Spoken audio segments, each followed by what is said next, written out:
Thank you, Mr. Chairman. Senator Kelly, you are recognized. Thank you, Mr. Chairman. I do have to point out, though, that the museum you mentioned, which I have been to, It's amazing. it's in Las Vegas. It is, it is. It's in the university, though. Yes. It's at the university. It's a great museum. I highly recommend it. Research Institute. Vice Admiral Papineau and Mr. Cadenzi, and am I pronouncing that correctly? Catanazzi, close. Catanazzi, thank you. Thank you both for being here. Mr. Catanazzi, I'd like to understand your plan to enhance our critical mineral stockpiles. So the United States, we import nearly 100% of our cobalt sulfate and cobalt metal requirements, despite cobalt playing a critical role in a lot of defense technologies. Meanwhile, China produces more than 70% of the world's refined cobalt. It's imperative that we decouple and substantially bolster our domestic critical mineral supply chain. So given the national security importance of these rare minerals, such as cobalt, how do you plan on supporting American cobalt and other critical mineral processing companies?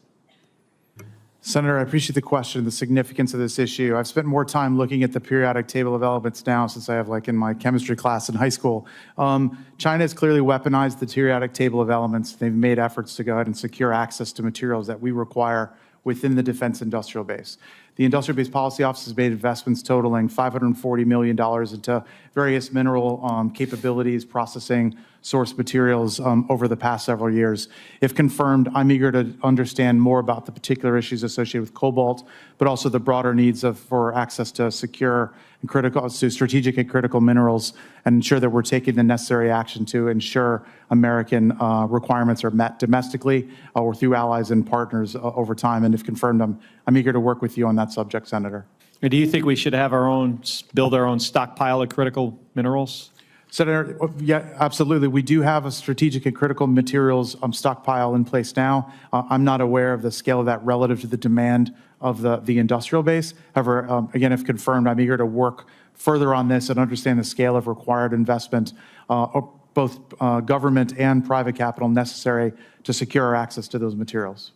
Thank you. And Admiral, in your advanced policy questionnaire, when asked what your main priority will be as the principal Deputy Administrator, you responded that you would work to maximize the efficiency, effectiveness, capability, and capacity of NNSA. I want to follow up on this because while I agree on the priority, I'm concerned that recent freezes on civilian hirings and the firing of probationary employees across the federal government will hamper your ability to accomplish your priorities and ultimately the agency's mission.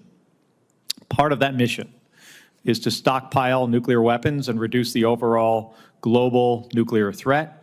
To accomplish this mission, the agency employs nuclear physicists and other highly technical professionals. These professionals cannot be mass-produced and are incredibly difficult to coax into federal service. So how do you assess the recent firings and termination letters for NNSA employees and how that will affect your ability to accomplish the agency's mission? Thank you for the question, Senator. I agree that that is a critical workforce. Right now, I am not fully apprised about what is the details of what is happening at NNSA. I only can read about what I see in the news.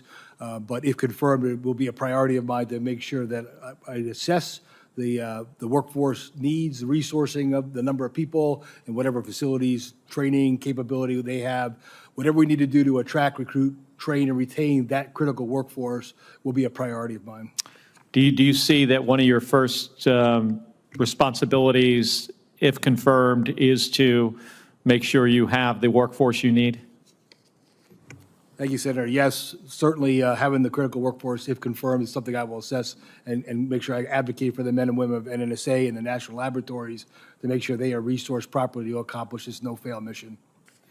And Admiral, DOD is at an unfortunate intersection here where all legs of our nuclear triad are needing modernization at the same time. And this modernization requirement has a direct impact on the NNSA. Additionally, civil service integration is critical for the agency's mission. The NNSA's partnership with the scientific and academic community is paramount for maintaining our comparative advantage. how are you planning on managing the modernization projects with infrastructure recapitalization efforts that span civil and federal infrastructure? And you have 3 seconds.